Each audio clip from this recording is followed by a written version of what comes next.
បាទសួស្តីបងប្អូនអស់ច្រើនណាស់បងប្អូនអើយរមដល់ពេលនេះបាទស្រឡាញ់អភិរក្សជំនឿបាទគាត់ថាពីដើមនេះចូលចិត្ត 3K បងប្អូនបាទមួយនេះបានពីអូសោមហើយមួយនេះបានពីសំឡូតបាទពីរនេះពីសំឡូតបងប្អូនពីរនេះពីសំឡូតណាបាទនេះបងប្អូនគេថាតិចចូលទៅបាទមើលសាច់ពីរជាន់ណាបងប្អូនបាទអ្នកដែលថាជ័រភាគច្រើនក្មេង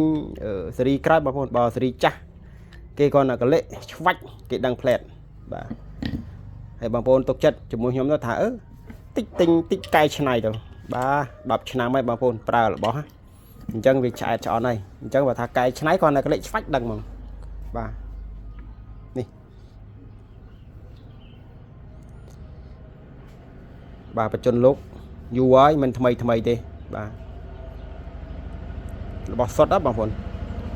ហ្នឹងហើយស្នែកបក់ធ្លុះបាទ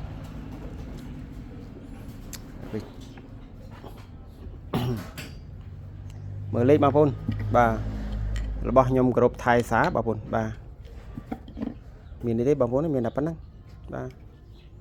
របស់ខ្លះក៏ចែកចម្លែកជាចំណីចាក់ខុឲ្យបងប្អូនមើលលេងទៅរបស់ខ្លះក៏ដាក់ចែកជីវឲ្យបងប្អូនយកទៅគ្រប់ថៃសាទៅហើយបងប្អូនខ្លះគាត់សួរគាត់ចង់បានរបស់ក្លឹមក៏អាចយកទៅគ្រប់ថៃសាបានបាទដូចអង្គនេះអីដុសថ្មីមករហូតបងប្អូននេះសដុសមករហូតបាទផែននេះមួយថ្ងៃមានទេបងប្អូនចេញពីព្រៃហ្នឹងហើយស្នែងបក់ធ្លុះមកគូនេះក៏ VIP ដែរបាទ VIP ដែរបាទគេហៅស្នែងបក់ធ្លុះមហាអ៊ុត